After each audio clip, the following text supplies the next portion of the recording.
she bleeding anywhere? Yeah, she's bleeding all over the bed. Put your hands on her chest and then blow 2 breaths in her mouth.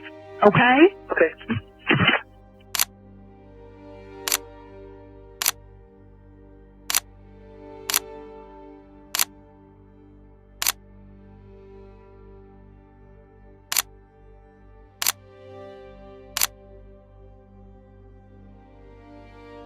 I want you to start CPR, okay? No, I know for a fact that she's dead because Do you want to go ahead and try? It might still help, okay? No, I don't think it'll help. It was the night of the Super Bowl.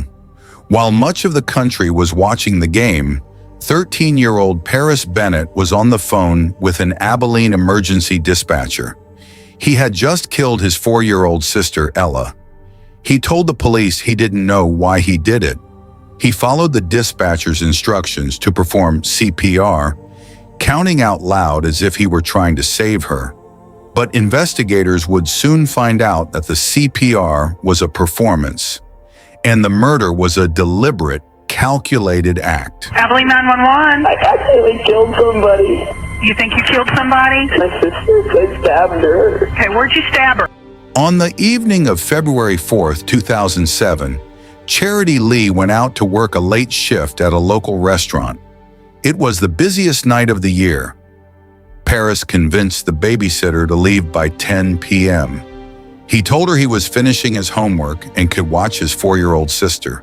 The forensic evidence from his computer showed that in the hours before the incident, Paris was browsing disturbing content and searching for violent material. He was mentally preparing himself. Around 11 p.m., he entered Ella's room. He attacked her, causing severe injuries. Ella fought back, with defensive wounds on her hands showing she tried to stop him, but she was only 4 years old. After the killing, Paris did not panic. He did not cry. He picked up the phone and called a friend from school. They spoke for 6 minutes about normal things. Only after that casual call did he dial 911 and begin his distress performance for the dispatcher. Put your hands on her chest and then blow 2 breaths in her mouth. Okay? Okay. 1, 2, 3. To the outside world, Paris was a gifted child with an IQ of 141, placing him in the top 1% of the population. He was articulate, polite, and academically advanced. But inside the home, things appeared different. He preferred being alone and showed little interest in typical childhood activities. Following the investigation, Paris admitted that he killed Ella with the intent to deeply hurt his mother emotionally. He understood that losing a child would cause lifelong pain. On October 10, 1993, Charity gave birth to Paris in Abilene, Texas. For nearly 9 years, Paris was the center of his mother's world. That changed in 2002, when Charity gave birth to her daughter Ella. From the beginning, Paris struggled with the idea of sharing his mother's attention. Paris wasn't happy when I was pregnant. I mean, he wasn't, like these bad seed kids you see in movies, but he wasn't happy. After Ella was born, however, things appeared to improve. To the outside world, he seemed to accept his role as an older brother. He was protective, attentive, and appeared to care for Ella. They were often seen playing together, and he became part of her daily life.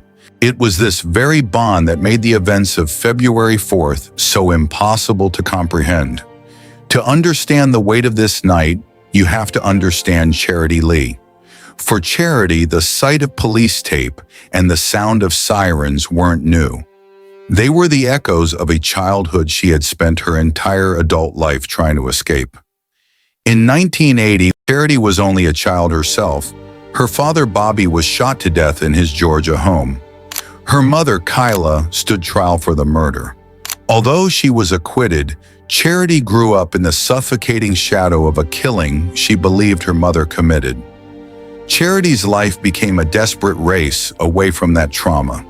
She battled heroin addiction as a teen, eventually getting clean and dedicating herself to being a mother.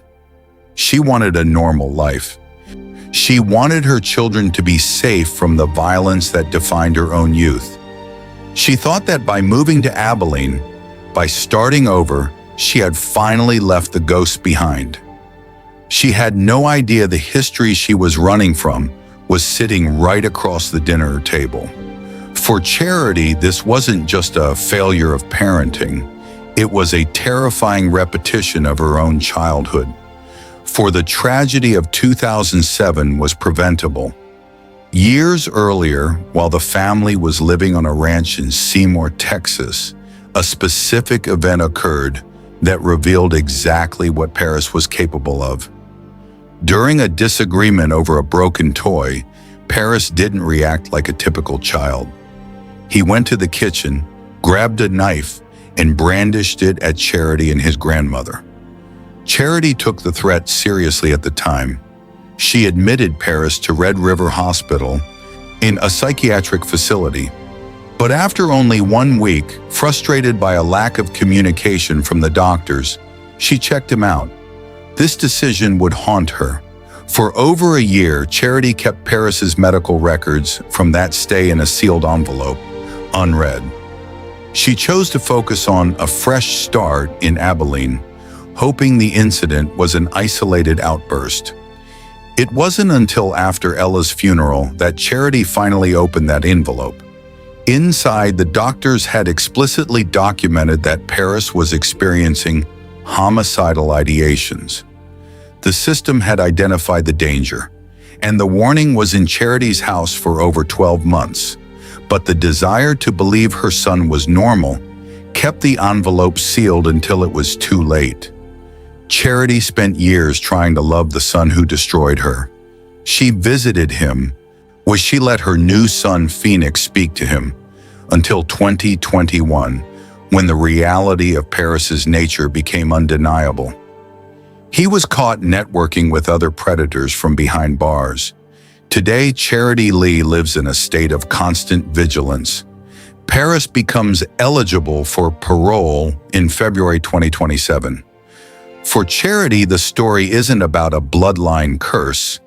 It's about the devastating irony of a woman who spent her life trying to protect her children from violence, only for the violence to be born from within,